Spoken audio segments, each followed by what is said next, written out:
Përshëndetje zoti Ndoka, çfarë prisni nga protesta e 20 shkurtit? Besoj është pika kulmore e protest, për faktin që kauza është e qartë, pra gjithmonë kemi pas protesta të ndryshme, është shumë rëndësishme se si e mendojnë qytetarët dhe se si e mendon politika. Kësaj rrallë janë pothuajse në unison edhe zemrimi i qytetarëve, edhe përgjegjësia e politikës, e opozitës së parit, por edhe vetë majoranca, edhe vetë kryeministri e kupton, e ndjen që ka shkelur dhe ka kaluar çdo lloj perimetri logjik, ligjor, institucional, kushtetues. Pra duhet patjetër një zgjidhje nëpërmjet protestës, nëpërmjet revoltës, kur kryeministri nuk e pranon realitetin dhe nuk largohet, kur kryeministri mbron nëpërmjet procedurave apo nismave ligjore veten e tij, imunitetin dhe bashkëpunëtorët e tij, të cilët janë kapur tashme në krim, në korrupsion. Duke parë në këtë kontekst, rëndësia e kësaj proteste është jashtëzakonisht e madhe. Pra, kjo duket tashme qartë, është evidente edhe nga qytetarët, edhe nga reagimi i tyre, edhe nga presioni që është tashme në rritje edhe për vetë opozitën, që të jemi krejt qartë, qytetarët nuk duan më një protestë thjesht gjira bulevardit, duan një protestë që të ketë një fillim dhe një fund dhe një zgjidhje të qartë për vazhdimsinë. Se sot kemi një qeveri që nuk është aktive fare në misionin e vetë kushtetues, nuk punon për qytetarët, por çdo njeri që edhe zyrtari më i ulët i kësaj administrate del në punë thjesht për të vjedhur, që kur e kupton që kryeministri, anëtarët e kabinetit, drejtuesat e lartë dalin vetëm për këtë qëllim, imagjinoj se çfarë vështirësisë ka jeta normale, funksionale e qytetarëve shqiptarë. Nuk ka qenë asnjëherë në këto 35 vite pluralizëm një qeveri që e tillë në këtë degradim total, institucional, moral, ligjor, pra deri tek zyrtari me i ulët. A ka një skenar të qartë kjo protestë? Për diskutim që ka skenare, janë disa që ekzistojnë, që po diskutohen, ide, propozime, mundësi se kjo protestë jetë ndryshe për tjerëve. Pra kjo është e reja, kjo është nuk do të ketë tashmë ato fjalimet tradicionale të cilat rëndom janë bërë të bezdishme, por do të ketë ide interesante për ta treguar zemërimin në një formë krejt tjetër, me forma nga më të ndryshmet, të cilët do të jenë surprizë. Për hir realitetit nuk është që unë kam një informacion të detajuar se si jam, se nuk po flasim me skema, por di që po diskutohen variante nga më të ndryshmit që kjo protestë të ketë një pikë kulmore të saj. Së pari do të ketë një sensibilizim të gjithë faktorëve ndërkombëtar, të gjithë mediave që në Shqipëri ka një problem, dhe problemi nuk është i vogël, se ka edhe kjo është shumë e rëndësishme që ti mund bësh një protestë, mund të kesh probleme dhe tuaja të demokracisë e cila nuk është funksionale, por kjo nuk do të thotë që është një kauzë madhore që shqetësojnë edhe kancelaritë ndërkombëtare, ndërsa sot kauza ekziston për faktin që kryeministri po mbron me gjitha procedurat anti-ligjitore dhe anti-kushtetuese zëvendësin e tij, e cila nga kjo drejtësi e re me cilin është mburr Rama deri dje, është akuzuar për korrupsion dhe për arrest me burg. Pra është një ngjarje jashtëzakonisht e rëndë, jo vetëm morale, por politike dhe ligjore. Kështu që në këtë sens dimensioni është logjik. A do të jetë më intensive se protesta e 10 shkurtit për sa i përket organizimit, përplasjeve apo dhe reagimeve? Nuk ka rrugë tjetër. Pra nuk mund të jetë një protestë kopje. Zemrimi ka qenë i prekshëm, i dukshëm tek qytetarët, 10 shkurti ka arrit një pikë që gjykoj që do të avancojnë akoma me përtej. edhe me ide, edhe me mënyrën e formën e organizimit, edhe me skenart, pra do t'jetë këtë tjetër për faktin që këte e kërkon edhe vetë kohë. Kur shon që ka një zemrim të qytetarëve në rritje, kur shikon që nuk ka asnjë mundësi reflektimit dhe reagimit ndryshe për ta penguar këtë qeverisje, për ta larguar këtë qeverisje, që kjo është një gangren shumë e madhe, jo vetëm për sistemin i cili tashmë ka ngecur dhe nuk funksionon, por edhe për qeverisjen e vendit. Sot kemi një kryeministër që përpiqet që të bëjnë rolin e shkakatorit, që të udhtojnë kudo, që të falin çdo cep të Shqipërisë për të vazhduar agoninë e tij të qeverisjes, që bën pazare me çdo njeri që i del përpara. Pra rreziku është i madh dhe kosto ja çdo ditë është një kosto me miliona dollar që i kushton vendit. Prandaj është domosdoshmëri që zemrimi dhe protesta është vetëm një mënyrë që ta frenojnë dhe ta largojnë këtë kryeministër. A i trëmbeni fakti se qytetarët mund të jenë të lodhur edhe u ka humbur motivimi? Qytetarët, kjo është e vërtetë që jo vetëm janë të lodhur, por janë edhe të pesmatuar nga politika në tërësi, si e majta dhe si e djatha, por është vetëm një mënyrë.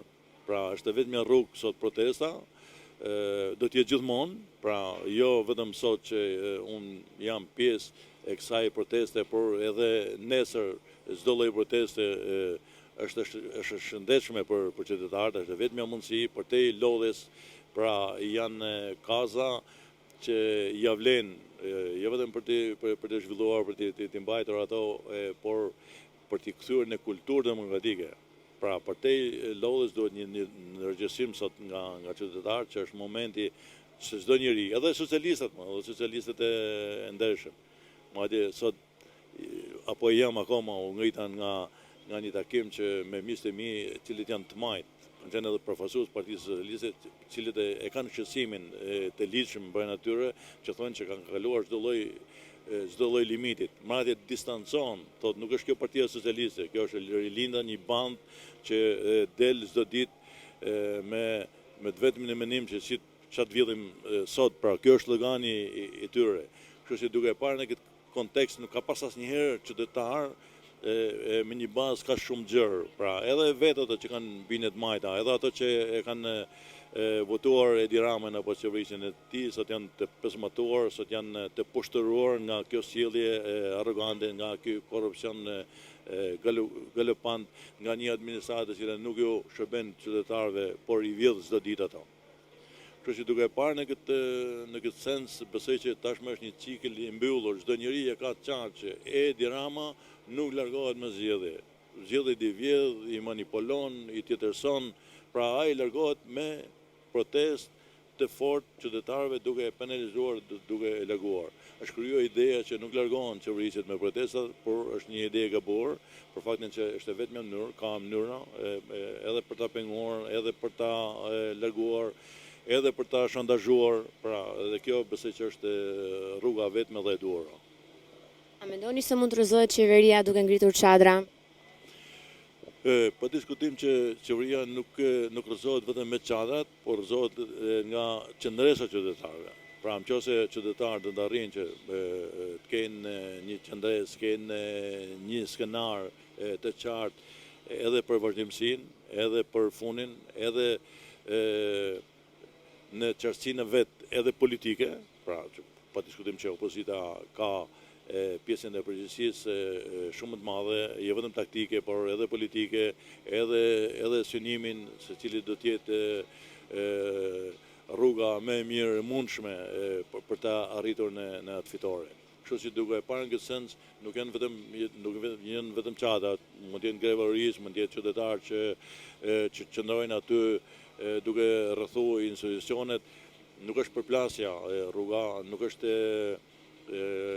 goditja e institucioneve në mënyrë të dhunshme apo djegja e tyre, nuk i shoh këto si zgjidhje, por qendresa është pa diskutueshme që çdo qytetar kur ai vendosi të reagojnë fort, që qëndrojnë përballë këtij regjimit, unë mendoj se zgjidhja do të vinë, pa diskutim që ky kryeministër që ne e njohim se çfarë tip frikasaku është krijuar ideja një legjende që është i fuqishëm, kjo është një kryeministër që është kap në vjedhje, është kap në korrupsion dhe çdo ditë po e demonstron në mënyrë të qartë dhe të hapur.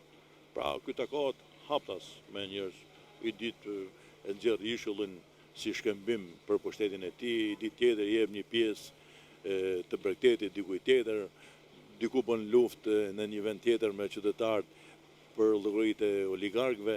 Pra, është një problem real dhe një problem që Shqipëria besoj që e ka kosto jashtëzakonisht madhe që ne të vazhdojmë ta kemi një komitet të tillë.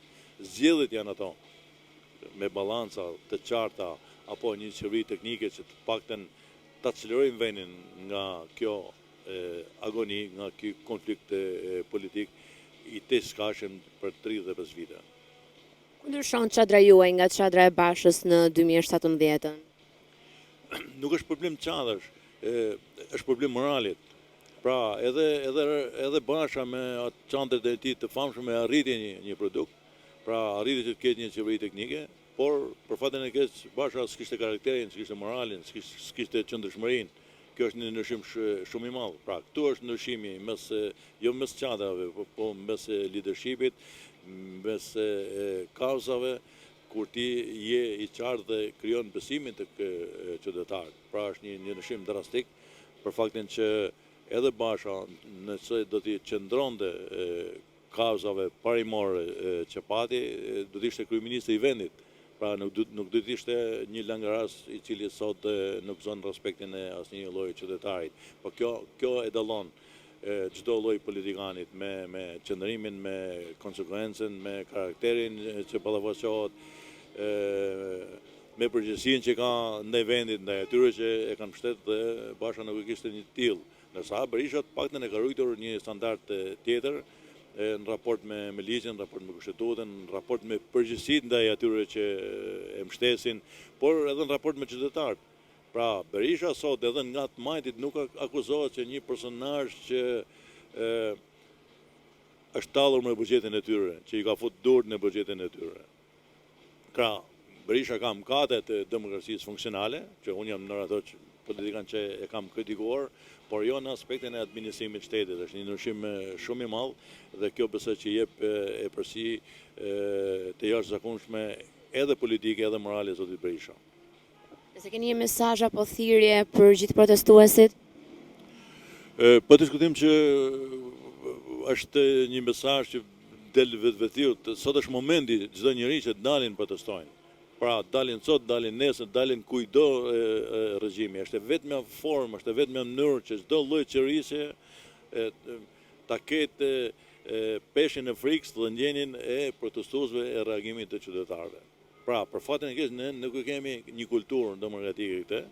Pra, e kemi më tepër një kulturë politike kur politika i thret qytetarët dhe jo qytetarët të reagojnë për fatin e tyre, por kjo besoj që është momenti final që edhe politika, edhe ajo çfarë qytetarët kërkojnë sot është bëhet bashkë në një pikë. Pra, çdo njeri do të dalin sot për te binjeve politike, edhe të majtë, edhe të gjatë, çdo qytetar që e kupton që është një pikë vlimit, jo të mendojmë se kush do të jetë nesër, do ta vendosin vota qytetarëve. Sot nuk delet as për të larguar Edi Ramën si kundërshtar politik, sot nuk delet as për tifozlek për Sali Berishën për të rikthyer një tjetër, por sot delet për vendin, për kazën, për Shqipërinë, për realitetin, për zbatimin e kushtetutës, ligjit dhe çfarë ato qytetarët, çdo qytetar sot i majtë gjatë po vun nga kjo qeverisje.